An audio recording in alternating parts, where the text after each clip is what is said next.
The rain had been falling for hours, blanketing the streets of Harlem in a soft, rhythmic drizzle that blurred the lines between day and night. Gray clouds hung heavy above the city, and water pooled in every crack and gutter, carrying the scent of wet concrete and old dreams. On the quiet, rain-slicked street corner, life moved in fragments. A grocer dragged metal shutters down over his shop. A pair of boys sprinted barefoot across the road, laughing as their shirts clung to their thin frames. Then beneath the broken neon of a corner store, a girl stood barefoot in the rain, still and focused, as if time around her had paused. Her floral dress, cheap, thin, and 2 sizes too small, was soaked through, pasted to her skin. But she didn't shiver, she didn't flinch, she was entirely focused on the man in front of her.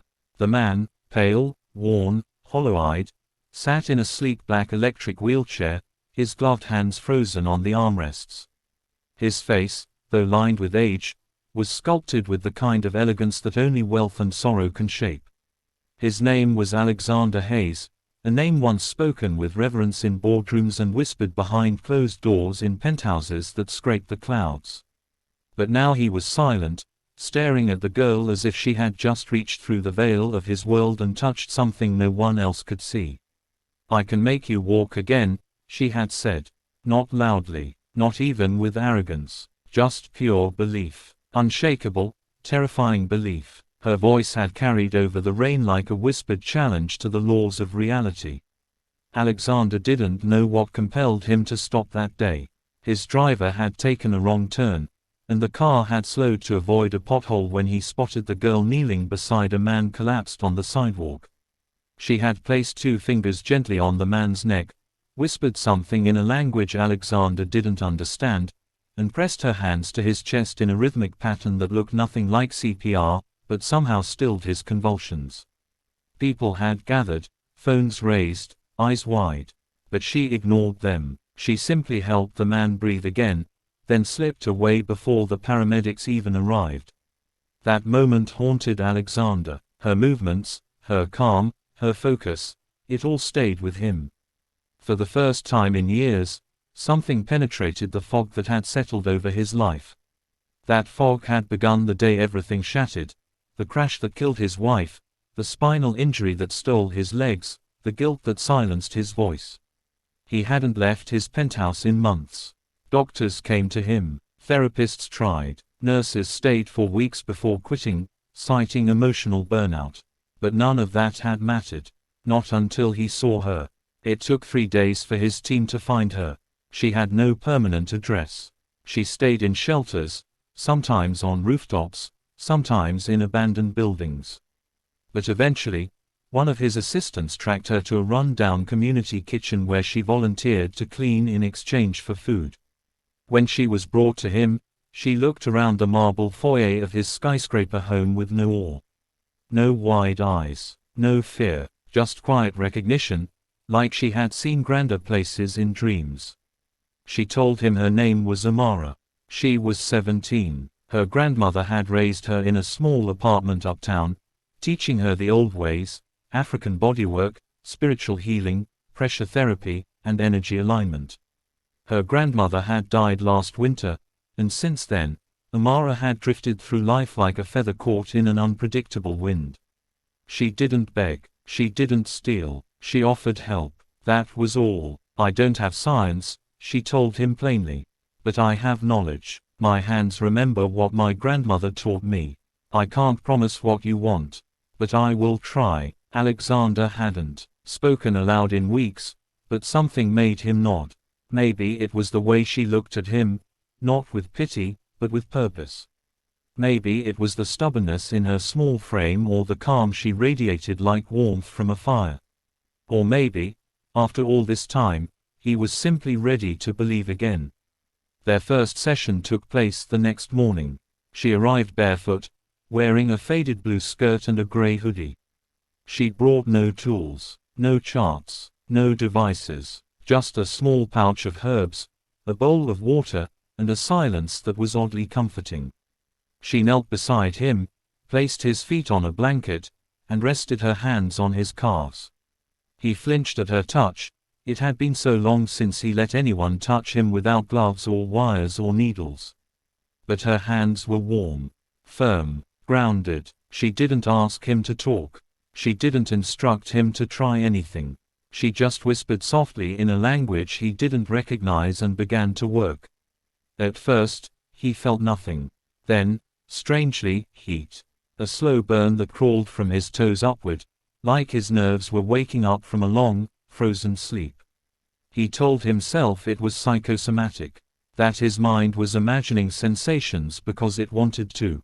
But by the third day, the tingling in his toes was undeniable.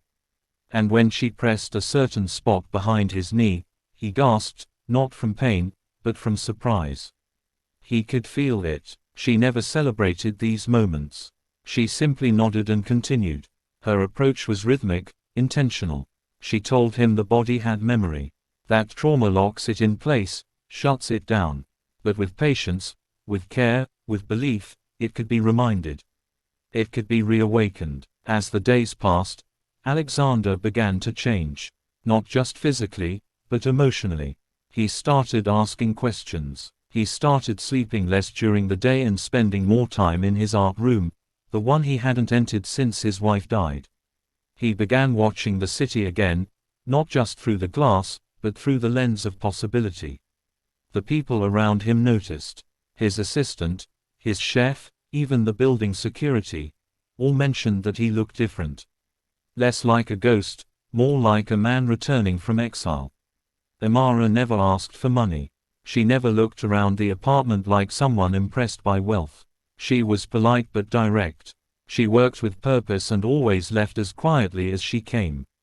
One day, he asked her what she wanted in life. She paused for a long time before answering. "I want to open a center," she said, "where people like me, people who aren't rich, who are ignored, can heal. Without asking for insurance or ID. Just healing." It was simple, honest. It was a dream spoken by someone who hadn't been taught to ask for much. And it stayed with him. The twitch happened 6 weeks later. A small movement, so slight that at first, he thought it was imagined. But it wasn't. His left foot jerked once under the blanket. Amara's hand froze. She looked up, eyes shining, then looked away quickly, not wanting to break the moment. That night, Alexander cried for the first time since the accident. It wasn't just the physical change, it was what it represented. Proof that something long believed to be dead was not. That maybe healing wasn't about perfection or science or even time. Maybe it was about the right person showing up at the right moment and refusing to give up. They worked through storms, through his resistance, through the fear that came each time his body responded. And every week, something new returned: balance, heat, the ability to flex a muscle, then finally lift a leg. The process was agonizing. He often shook with exhaustion. But he never asked her to stop. She brought tea made from roots and flowers, placed oils on his spine, whispered into his skin like she was speaking to something deep inside of him. And slowly, unbelievably, that something began to listen. One morning, he stood.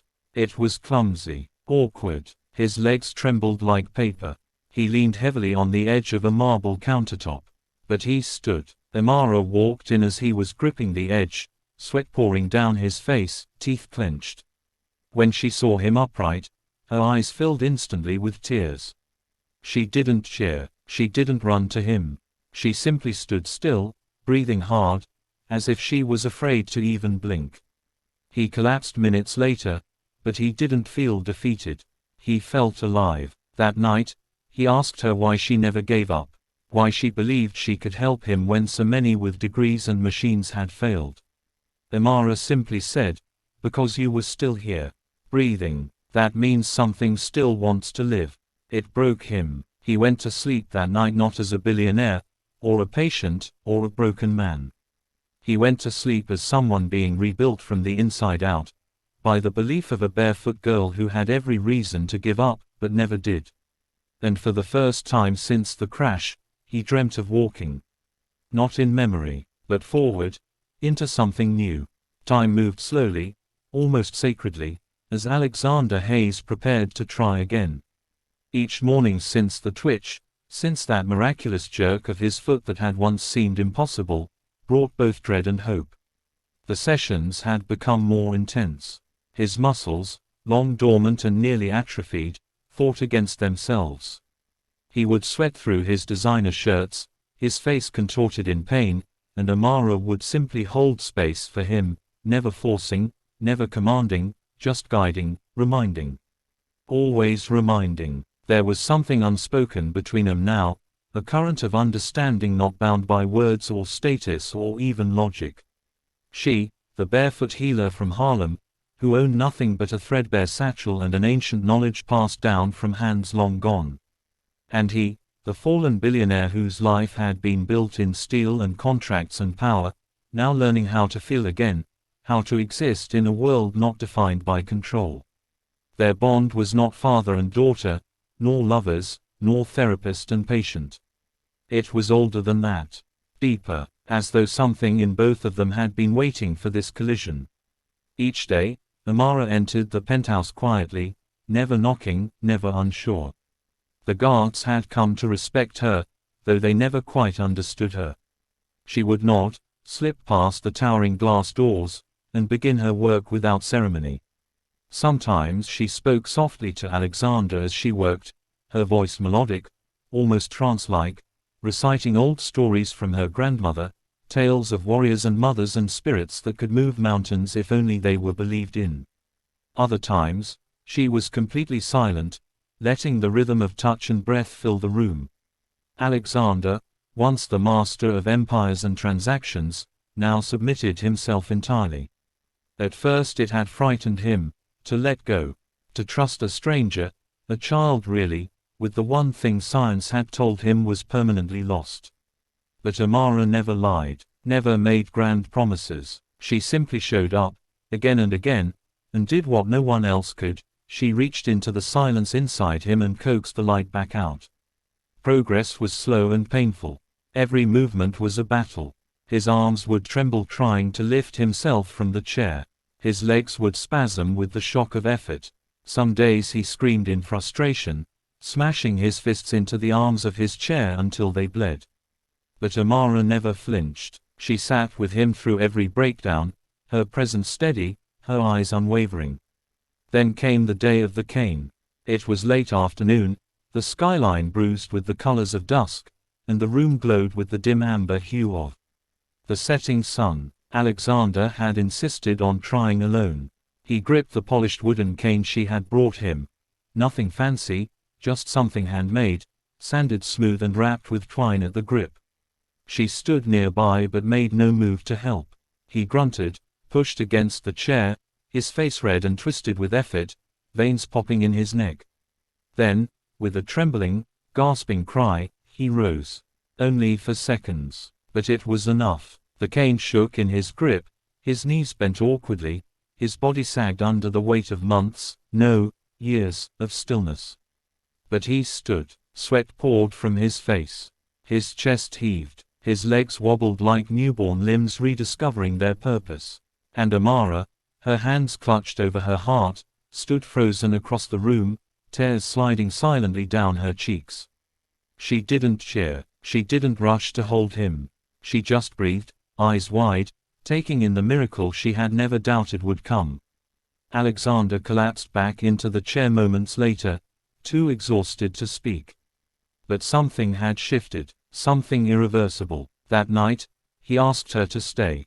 Not in a grand way, not like a guest, not even like a friend, but like someone who had become part of the rhythm of his soul. She made tea in the kitchen while he stared out the window, the city lights dancing like stars beneath them. When she returned, she handed him a cup, and he took it with hands that still trembled. "Why me?" he finally asked, his voice raspy from disuse. Amara sat on the edge of the chair across from him, pulling her knees to her chest. Her yellow dress, now worn and fraying at the edges, shimmered slightly in the lamplight. "I saw you," she said simply. "Not your chair, not your money, not your silence. I saw you. You looked like someone who forgot they were still alive." He looked down at his hands. Pale, veined, aging. Hands that once signed deals worth billions. Hands that once held his wife's face the night she died in his arms, whispering broken apologies into her blood-soaked hair. "I didn't want to be," he admitted, voice breaking. "Not after her. Not after I killed her." "You didn't kill her," Amara said softly. "I was driving." "She stayed," Amara replied, almost whispering now. "Even after. You've just been trying to catch up to her ever since." He didn't know what she meant. Not fully. But he wept anyway. The days that followed were different. He began practicing without being asked. He watched the news again. He asked about her life more. How she survived. Where she went when she wasn't with him. She told him about the shelter that sometimes turned her away, about the nights she slept in parks and on rooftops, about how she had been robbed twice, beaten once. But her voice never wavered. She spoke of those things as if they were passing storms, not permanent scars. "Do you ever get scared?" he asked once. She shrugged. "Fear comes when you think something outside you has more power than what's inside." "I don't believe that." He envied her certainty, her calm, her refusal to be defined by the suffering the world insisted on handing her. He began planning in secret, consulting with his lawyers, his architects, his engineers. There was a plot of land in Harlem, abandoned, condemned, forgotten by the city, one he had purchased years ago for a development that never came to fruition. He drew up plans, not for a skyscraper, not for condos, but for a healing center, a place for those like Amara, those who fell through the cracks, a space filled with light and plants and warmth, a space where healing didn't require an ID or insurance or a last name with power. He called it Amara's Light. She didn't know, not yet. He wanted to wait, to show her when he could walk through its doors himself. Then came the media leak. A staff member had recorded footage, just a few seconds, of him walking down the hallway, leaning heavily on the cane but moving unaided. The video made its way online, and within hours, the headlines exploded. Reclusive billionaire Alexander Hayes walks again after years in wheelchair. Reporters speculated about experimental surgery, hidden technology, even government programs. But Alexander, for the first time in years, chose to speak. He appeared on live television, unshaven, eyes tired, but voice clear. He didn't name her, not yet, but he told the world the truth. That it wasn't science or money or medicine that had given him his legs back. It was a barefoot girl with no address and no diploma. A girl who believed in him when he had forgotten how.